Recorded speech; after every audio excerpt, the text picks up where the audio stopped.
Dear students, today we are going to study about some theories of trade cycle.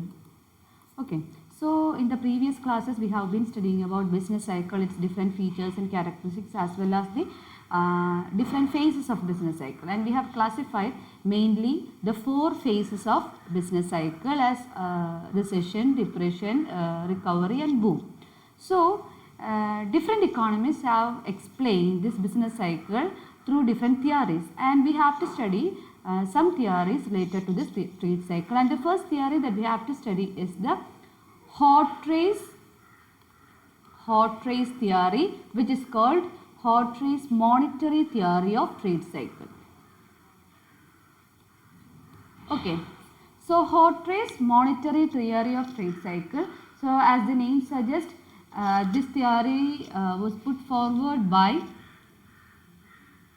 Professor R.G. Hawtrey,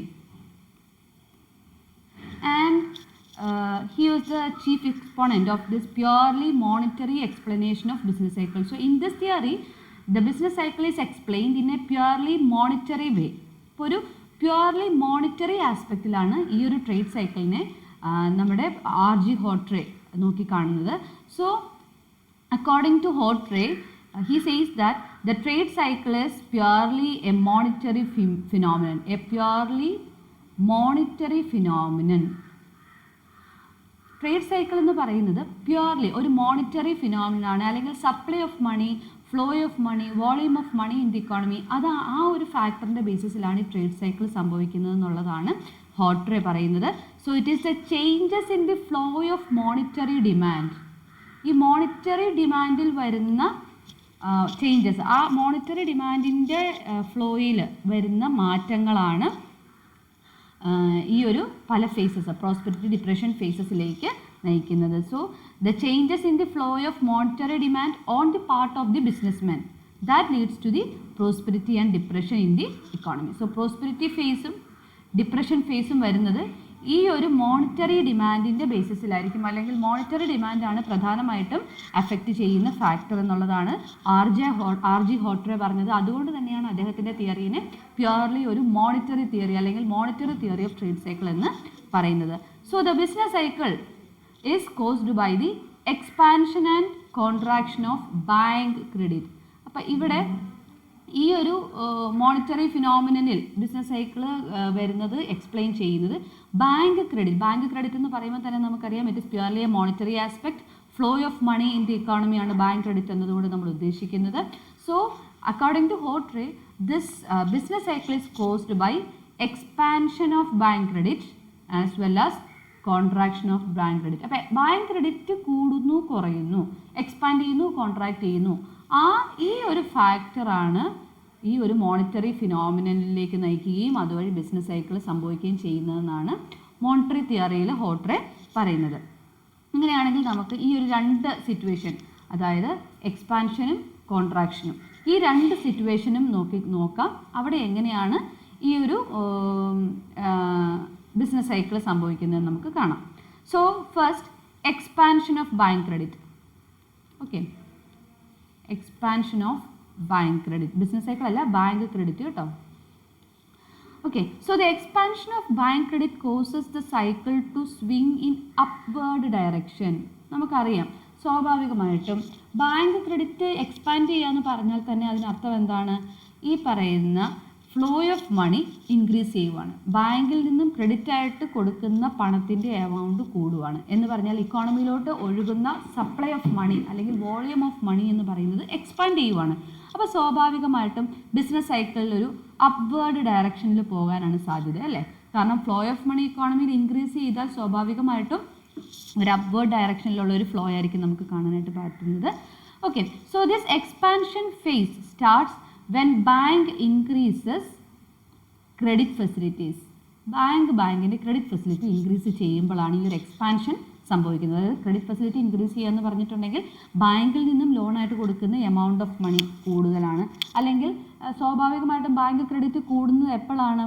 interest rate കുറയുമ്പോഴാണ് കൂടുതൽ ആൾക്കാരും loan എടുക്കുന്നത്. അപ്പോൾ interest rate കുറഞ്ഞു നിൽക്കുന്ന ഒരു സാഹചര്യത്തിലാണ് ക്രെഡിറ്റ് കൂടുതലായിട്ട് ആൾക്കാരിലേക്ക് എത്തുന്നത്, അല്ലെങ്കിൽ പണം കൂടുതലായിട്ടും ഇക്കോണമിയിലോട്ട് പോകുന്നത്, അല്ലെങ്കിൽ ബിസിനസ് പീപ്പിൾ കൂടുതലായിട്ടും ലോണൊക്കെ എടുക്കാനുള്ളൊരു സാധ്യത എപ്പോഴാണ്? ഈ ഒരു ഇൻട്രസ്റ്റ് റേറ്റിലുള്ളൊരു റിഡക്ഷൻ. അപ്പോൾ ഈ ഒരു ഇൻട്രസ്റ്റ് റേറ്റുള്ള റിഡക്ഷൻ വഴി ബാങ്ക് ക്രെഡിറ്റ് ഇൻക്രീസ് ചെയ്യും. So this reduced interest rate tempt the merchants to borrow more. അപ്പോൾ സ്വാഭാവികമായിട്ടും ഇൻട്രസ്റ്റ് റേറ്റ് കുറവാണെങ്കിൽ നമ്മുടെ business people they will be choosing to borrow more. കൂടുതൽ പൈസ ബോറോ ചെയ്താണെങ്കിലും ബിസിനസ് നടത്താം. കാരണം എന്താണ്? പലിശയൊക്കെ കുറവാണ്. ഇപ്പോൾ കുറച്ച് പൈസയൊക്കെ ലോണായിട്ട് എടുത്തിട്ടാണെങ്കിലും നമ്മുടെ ബിസിനസ് ഒന്ന് നല്ലതാക്കാം. അപ്പം സ്വാഭാവികമായിട്ട് ഇൻട്രസ്റ്റ് റേറ്റ് കുറഞ്ഞു നിൽക്കുന്ന അവസ്ഥയിൽ business people will borrow more from the banks for the purpose of increasing their stock holdings. അപ്പോൾ കൂടുതൽ ബോറോ ചെയ്യുകയും അവരുടെ സ്റ്റോക്ക് ഇൻക്രീസ് ചെയ്യുകയും ചെയ്യും. സോ ഇങ്ങനെ സ്റ്റോക്ക് ഇൻക്രീസ് ചെയ്യുമ്പോൾ സ്വാഭാവികമായിട്ടും എന്താണ്? They place large orders with the manufacturers. അപ്പം മാനുഫാക്ചറേഴ്സിൻ്റെ അടുത്ത് അല്ലെങ്കിൽ ഇപ്പം എവിടെ നിന്നാണോ അവരുടെ ബിസിനസ്സിനുള്ള സ്റ്റോക്ക് എടുക്കുന്നത് അവിടെ കൂടുതൽ ഓർഡർ കൊടുക്കും. So the manufacturers will get large orders from the merchants. So ഇങ്ങനെ ലാർജ് ഓർഡേഴ്സ് വരുമ്പോൾ സ്വാഭാവികമായിട്ടും ഈ മാനുഫാക്ചറേഴ്സ് എന്ത് ചെയ്യും? They will employ more factors of production. Labourers നമ്മളിപ്പോൾ ഇവിടെ എടുക്കുകയാണെങ്കിൽ കൂടുതലായിട്ടും ഓർഡർ കൂടുന്നതനുസരിച്ച് ഫാക്ടേഴ്സ് ഓഫ് പ്രൊഡക്ഷൻ കൂടുതലായിട്ട് അവർ ഉപയോഗിക്കും. അതിൻ്റെ ഭാഗമായിട്ട് സ്വാഭാവികമായിട്ടും എംപ്ലോയ്മെൻറ്റ് ഓപ്പർച്യൂണിറ്റീസ് കൂടും. കൂടുതൽ ലേബറേഴ്സിനെ അവർ ഹയർ ചെയ്യും. കാരണം ഇപ്പോൾ നല്ല ഡിമാൻഡാണ്. അപ്പോൾ കൂടുതൽ എംപ്ലോയ്മെൻറ്റ് ഓപ്പർച്യൂണിറ്റീസ് അവിടെ വരാനുള്ള പോസിബിലിറ്റി കൂടുതലാണ്. ബിക്കോസ് അവിടെ ലാർജ് ഓർഡേഴ്സ് എന്ന് പറഞ്ഞ അർത്ഥം എന്താണ്? ഡിമാൻഡ് ഇൻക്രീസ് ചെയ്തു എന്നാണ്. അപ്പോൾ ഈ ഡിമാൻഡിനെ മീറ്റ് ചെയ്യണമെങ്കിൽ കൂടുതൽ ഫാക്ടേഴ്സ് ഓഫ് പ്രൊഡക്ഷൻ വേണം. അപ്പോൾ കൂടുതൽ ജോലിക്കാരെയൊക്കെ എംപ്ലോയ് ചെയ്യും. Consequently money income of the owners of factors of production increases. Money income കൂടും അല്ലേ? സ്വാഭാവികമായിട്ടും ഈ ഫാക്ടേഴ്സ് ഓഫ് പ്രൊഡക്ഷൻ്റെ ഓണേഴ്സ് അല്ലെങ്കിൽ ഈ മാനുഫാക്ചറേഴ്സിൻ്റെ അവരുടെ വരുമാനം കൂടും.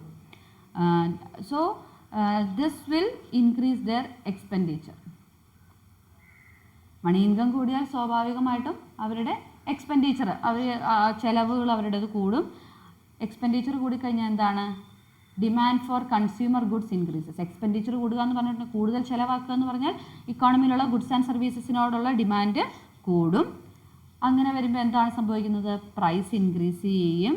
പ്രൈസ് ഇൻക്രീസ് ചെയ്താൽ പ്രോഫിറ്റ് ഇൻക്രീസ് ചെയ്യും. പ്രോഫിറ്റ് ഇൻക്രീസ് ചെയ്താൽ സ്വാഭാവികമായിട്ടും പ്രൊഡക്ഷൻ അവർ കൂട്ടും അല്ലേ? പ്രൊഡക്ഷൻ ഇൻക്രീസ് ചെയ്യും. പ്രൊഡക്ഷൻ ഇൻക്രീസ് ചെയ്യുന്നതനുസരിച്ച് ആൾക്കാരുടെ പർച്ചേസിങ് പവർ ഇൻക്രീസ് ചെയ്യും. ഇതിങ്ങനെ ഇൻക്രീസ് ചെയ്ത് പോകും. അപ്പോൾ ഈ എക്സ്പാൻഷൻ ഓഫ് ബാങ്ക് ക്രെഡിറ്റ് ആണ് സംഭവിക്കുന്നതെങ്കിൽ ഇക്കണോമിക് വേരിയബിൾസ് എല്ലാം ഒരു ഇൻക്രീസിങ് അല്ലെങ്കിൽ ഒരു അപ്വേർഡ് നോക്കിയാൽ എല്ലാം അപ്വേർഡ് ഡയറക്ഷനിൽ പോകുന്നതായിട്ട് കാണാം. This will gathered momentum with the lapse of time. അപ്പോൾ ഈ ഒരു സിറ്റുവേഷൻ ഇങ്ങനെ ഒരു എക്സ്പാൻഷൻ ഓഫ് ബാങ്ക് ക്രെഡിറ്റ് നമ്മുടെ ഫേസസ് പറയുവാണെങ്കിൽ ഇത് എങ്ങോട്ടാണ് ചെല്ലുന്നത്? പ്രോസ്പെരിറ്റി ഫേസസിലോട്ട് ചെല്ലും, അല്ലെങ്കിൽ ബൂം പീരീഡിൽ എത്തി നിൽക്കും. ഓക്കെ, അപ്പോൾ ഇതാണ് ഫസ്റ്റ് സ്റ്റേജ്. ഹോട്ട്രെ പറയുന്നത് അനുസരിച്ചാണെങ്കിൽ ബാങ്ക് ക്രെഡിറ്റിൻ്റെ എക്സ്പാൻഷനും കോൺട്രാക്ഷനുമാണ് ഈ ഒരു ഡിഫറെൻറ്റ് ഫേസസ് ഓഫ് ബിസിനസ് സൈക്കിളിലേക്ക് നയിക്കുന്നത്. അപ്പം എക്സ്പാൻഷൻ ഓഫ് ബാങ്ക് ക്രെഡിറ്റ് ആണെങ്കിൽ സ്വാഭാവികമായിട്ടും നമ്മുടെ ബിസിനസ് സൈക്കിൾ ഒരു അപ്വേർഡ് ഡയറക്ഷനിൽ പോവുകയും ബൂം സിറ്റുവേഷനിലെത്തുകയും ചെയ്യും. ഇനി ഈ ഒരു പ്രോസ്പെരിറ്റി സ്റ്റേജ് ഒരു നമ്മൾ ഫേസസ് പറഞ്ഞതുപോലെ തന്നെ പ്രോസ്പെരിറ്റി സ്റ്റേജിന് ഒരുപാട് അങ്ങനെ ഒരു ഇൻഡെഫിനിറ്റ് പീരീഡിലോട്ട് എക്സിസ്റ്റ് ചെയ്യാനായിട്ട് പറ്റില്ല. It comes to an end when banks stop their expansion. ബാങ്കിൻ്റെ ക്രെഡിറ്റ് എക്സ്പാൻഷൻ സ്റ്റോപ്പ് ചെയ്യുമ്പം ഈ ഒരു ബൂം സിറ്റുവേഷനും അവിടെ നിൽക്കും. അപ്പം ഇങ്ങനെ ഒരു പ്രോസ്പെരിറ്റി സിറ്റുവേഷൻ വരുമ്പോഴത്തേക്കും സ്വാഭാവികമായിട്ടും അവിടെ ഗവൺമെൻറ്റിൻ്റെ ഇൻ്റർഫിയറൻസ് വരികയും ഇൻട്രസ്റ്റ് റേറ്റ് കൂട്ടിവെക്കാൻ അല്ലെങ്കിൽ നമ്മുടെ മോണിറ്ററി പോളിസി, ഇപ്പോൾ മോണിറ്ററി ഫിനോമിന നമ്മൾ പറയുമ്പോൾ മോണിറ്ററി പോളിസി അവിടെ കൊണ്ടുവരികയും അതിൻ്റെ ഭാഗമായിട്ട് പലിശ നിരക്കൊക്കെ പതുക്കെ കൂട്ടാൻ തുടങ്ങും. അതുപോലെ തന്നെ പലതരത്തിലുള്ള നിരക്കുകൾ, ക്യാഷ് റിസർവ് റേഷ്യോ എന്നും നമ്മുടെ റിപ്പോ റേറ്റ്, ഇങ്ങനെയുള്ള റേറ്റുകളൊക്കെ ബാങ്ക് കൂട്ടാനായിട്ട് തുടങ്ങും. അപ്പോൾ സ്വാഭാവികമായിട്ടും ബാങ്കിൻ്റെ ആ ഒരു എക്സ്പാൻഷൻ, ക്രെഡിറ്റ് ക്രിയേഷൻ കപ്പാസിറ്റി പതുക്കെ കുറയും. അങ്ങനെ നമ്മളുടെ പ്രോസ്പെരിറ്റി സ്റ്റേജ് എൻഡ് ചെയ്യും when banks stop credit expansion. Credit expansion ആ ഒരു എക്സ്പാൻഷൻ ഫേസ് സ്റ്റോപ്പ് ചെയ്താൽ നമ്മളുടെ ഈ ഒരു പ്രോസ്പെരിറ്റി അല്ലെങ്കിൽ ബൂം സിറ്റുവേഷനും സ്റ്റോപ്പ് ആകും. Okay, so the rising monetary volume of transaction and increased monetary income and outlay of consumers cause a drain of cash out of banks reserve. അപ്പോൾ നമ്മൾ പറഞ്ഞു monetary volume of transaction ഒക്കെ വളരെ കൂടുതലായിരുന്നു. Income there is an increase in money income. അപ്പോൾ അതിൻ്റെ ഭാഗമായിട്ട് നമ്മുടെ bank reserves will be drain out. എന്തുകൊണ്ടാണ്? കൂടുതൽ പണം ബാങ്കിലുള്ള കൂടുതൽ പണവും ബാങ്ക് ട്രാൻസാക്ഷന് വേണ്ടിയിട്ട് അല്ലെങ്കിൽ ക്രെഡിറ്റ് എക്സ്പാൻഷന് വേണ്ടിയിട്ട് ഉപയോഗിച്ചു. അപ്പോൾ സ്വാഭാവികമായിട്ടും ക്രെഡിറ്റ് ക്രിയേഷൻ സ്റ്റോപ്പ് ചെയ്യാൻ പറയുന്ന ആ ഒരു സിറ്റുവേഷനിൽ മോണിറ്ററി പോളിസി ഗവൺമെൻറ്റിൻ്റെ കൺട്രോളും ഒക്കെ വരുമ്പോഴത്തേക്കും ബാങ്കിനെ സംബന്ധിച്ച് ബാങ്ക് റിസർവ്സിൽ there is a drain of cash. Okay, due to increase in the monetary volume of transaction, increase in money income and consumers outlay. So ഇങ്ങനെ വരുമ്പോഴത്തേക്കും ബാങ്ക് എന്ത് ചെയ്യും? Bank will increase the rate of interest. അപ്പം ഇവിടെ സംഭവിക്കുന്നത് government കൺട്രോളാണ്, അല്ലെങ്കിൽ monetary control വരുവാണ് ചെയ്യുന്നത്. അപ്പോൾ മോണിറ്ററി കൺട്രോളിൻ്റെ ആദ്യത്തെ ഭാഗമായിട്ട് തന്നെ ബാങ്ക് റിസർവ്സ് എല്ലാം ഈ ഒരു ക്രെഡിറ്റ് എക്സ്പാൻഷൻ സ്റ്റോപ്പ് ചെയ്താൽ ബാങ്ക് റിസർവ്സ് എല്ലാം നോക്കുമ്പം അവിടെ ഒരു വളരെ draining of cash out of the bank reserves കാണാൻ കഴിയും. അപ്പോൾ ബാങ്കുകൾ പെട്ടെന്ന് തന്നെ അതിനുള്ള പ്രിവെൻറ്റീവ് മെഷർ എടുക്കും. അവർ ഇൻട്രസ്റ്റ് റേറ്റ് ഇൻക്രീസ് ചെയ്യും. അതുപോലെ തന്നെ റെഫ്യൂസ് ടു ലെൻഡ്, പണ്ടത്തെ പോലെ ലെൻഡ് ചെയ്യില്ല. അതായത് ബാങ്ക് ഇഷ്ടംപോലെ പണം പലിശയ്ക്ക് കൊടുക്കുന്ന ആ ഒരു അവസ്ഥ നിർത്തും. ഇൻട്രസ്റ്റ് റേറ്റ് കൂട്ടുമ്പോൾ തന്നെ ഈ ഒരു ബോറോയിങ് ടെൻഡൻസി കുറയും. അതുകൊണ്ട് കൂടെ തന്നെ ബാങ്ക് കുറച്ചുകൂടി കൺട്രോൾ ഏർപ്പെടുത്തും in order to lend money. Also the bank ask the business community to repay there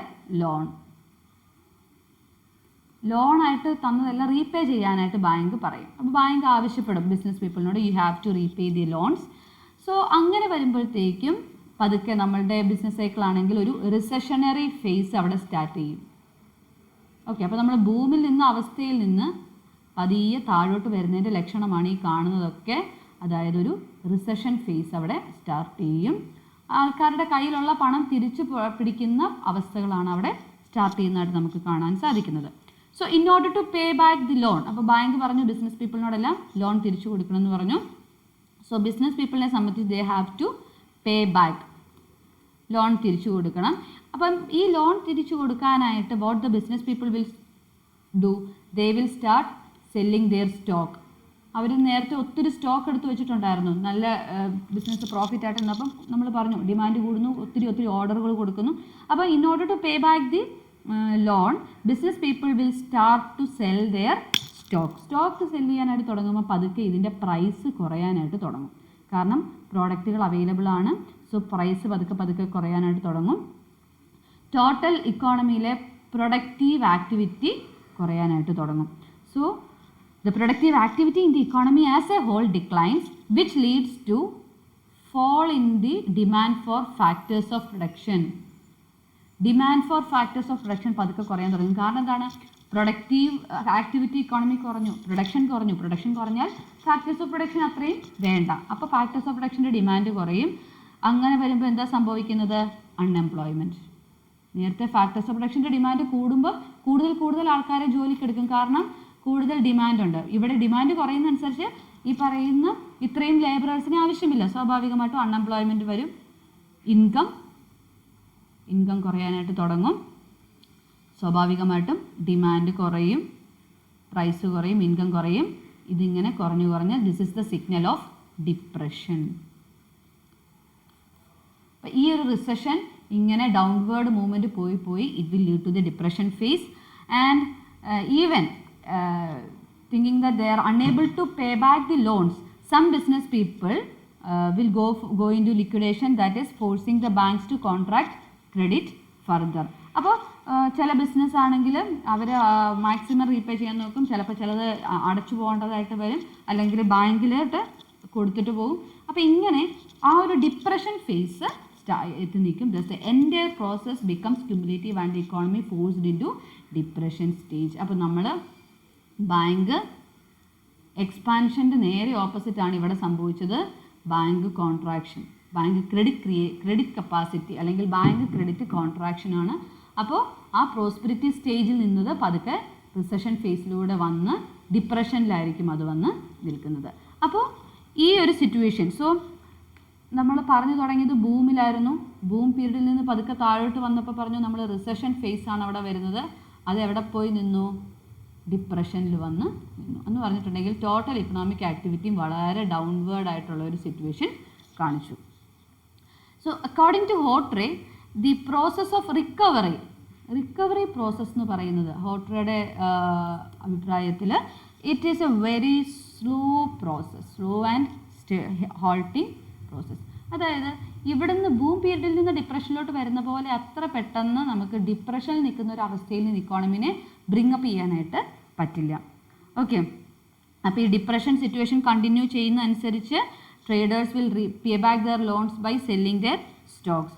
അങ്ങനെ വരുമ്പം മണി ബാങ്ക് റിസർവ്സ് പതുക്കെ ഇൻക്രീസ് ചെയ്യാൻ തുടങ്ങും. ശരിയല്ലേ? കാരണം ബിസിനസ് പീപ്പിൾ, നമ്മൾ പറഞ്ഞിരുന്നു ബാങ്ക് റിസർവ്സ് കുറഞ്ഞു വരുമായിരുന്നു. അന്നേരമാണ് റീപേ ചെയ്യണം ലോണൊക്കെ എന്ന് പറഞ്ഞത്. അപ്പോൾ ഈ ബിസിനസ് പീപ്പിൾ റീപേ ചെയ്ത് തുടങ്ങുമ്പോഴത്തേക്കും പതുക്കെ ബാങ്കിൻ്റെ റിസർവ് ഇൻക്രീസ് ചെയ്യാനായിട്ട് തുടങ്ങും. അതായത് traders repay the bank loans and as a result money flows into this bank reserves of the bank. അങ്ങനെ വരുമ്പോൾ എന്താണ്? ബാങ്കിനെ സംബന്ധിച്ച് അവരുടെ ഫണ്ട് ഇൻക്രീസ് ചെയ്യാനായിട്ട് തുടങ്ങും. അതായത് so the process of contraction again cannot be permanent. അപ്പോൾ നമുക്കിവിടെ കാണാനായിട്ട് സാധിക്കും, നമ്മൾ ഡിപ്രഷൻ ഫേസിലൊക്കെ എത്തിയെന്ന് പറഞ്ഞു. പക്ഷേ ഇപ്പോൾ ഈ ബാങ്കിലോട്ടുള്ള ലോൺ റീപേ ചെയ്യുന്നതനുസരിച്ച് ബാങ്കിൻ്റെ ഫണ്ട് ഇൻക്രീസ് ചെയ്യും. And as a result the process of contraction cannot be permanent. Central bank ultimately intervenes and start a policy of expansion of credit expansion policy പതുക്കെ സ്റ്റാർട്ട് ചെയ്യും.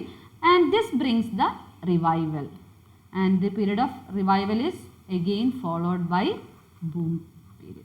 അപ്പോൾ ഇങ്ങനെയാണ് ഈ ഒരു 4 ഫേസസും വരുന്നത് എന്നാണ് നമ്മുടെ ഹോട്ട്രേ പറഞ്ഞു വെക്കുന്നത്. അതായത് പ്യുവർലി ബാങ്ക് ക്രെഡിറ്റ് എക്സ്പാൻഷനും അതിൻ്റെ ഭാഗമായിട്ടുള്ള ഫ്ലോ ഓഫ് മണിയും ഇക്കോണമിയിലുള്ളത് അതിനോട് ബന്ധപ്പെട്ടാണ് ബിസിനസ് സൈക്കിള് സംഭവിക്കുന്നത്, അല്ലെങ്കിൽ ഫേസസ് ഓഫ് ബിസിനസ് സൈക്കിൾ വരുന്നതെന്നാണ് ഹോട്ട്രേ പറയുന്നത്. അതുകൊണ്ടാണ് അദ്ദേഹത്തിൻ്റെ തിയറി പ്യുവർലി ഒരു മോണിറ്ററി തിയറി എന്ന് പറയുന്നത്. Because it is purely based on bank credit.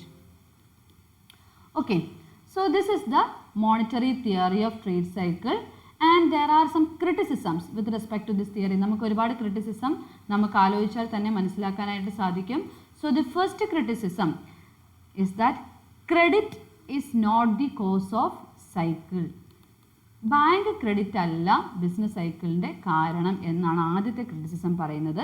അതായത് expansion of credit is not the cause of business cycle.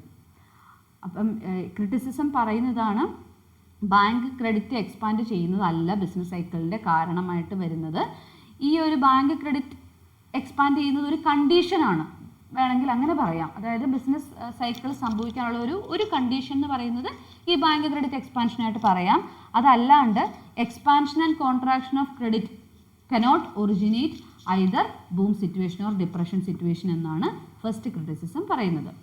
Second criticism, money supply cannot continue a boom or delay a depression. അപ്പോൾ money supply എന്ന് പറയുന്ന ആ ഒരു factor ഒരിക്കലും നമുക്ക് ഒരു boom situation, money supply ഉണ്ടെങ്കിൽ ബൂം സിറ്റുവേഷൻ കൂടുതൽ എടുക്കാം, അല്ലെങ്കിൽ മണി സപ്ലൈ കാര്യമായിട്ട് എക്സ്പാൻഡ് ചെയ്താൽ ഡിപ്രഷൻ സിറ്റുവേഷൻ വരുന്നത് ഡിലേ ചെയ്യാം എന്ന് പറയുന്നത് തെറ്റാണെന്നാണ് പറയുന്നത്. That is even if this money supply is inexhaustible, neither prosperity cannot be indefinitely increased nor depression can be indefinitely delayed. അപ്പം മണി സപ്ലൈ നമ്മൾ കുറയാതെ കണ്ടിന്യൂസ് ആയിട്ട് ഇൻഎക്സോസ്റ്റബിൾ ആയിട്ട് വെച്ചാൽ പോലും ഒരു പരിധിയിൽ കൂടുതൽ ബൂം ഇൻക്രീസ് ചെയ്യാനോ ഒരു പരിധിയിൽ കൂടുതൽ ഡിപ്രഷനെ ഡിലേ ചെയ്യാനോ നമുക്ക് സാധിക്കില്ല. എന്ന് പറഞ്ഞാൽ മണി സപ്ലൈനെ മാത്രം ഡിപ്പെൻഡ് ചെയ്തല്ല ബൂം സിറ്റുവേഷനോ ഡിപ്രഷൻ സിറ്റുവേഷനോ ഒക്കെ വരുന്നത് എന്നാണ് സെക്കൻഡ് ക്രിറ്റിസിസം പറയുന്നത്.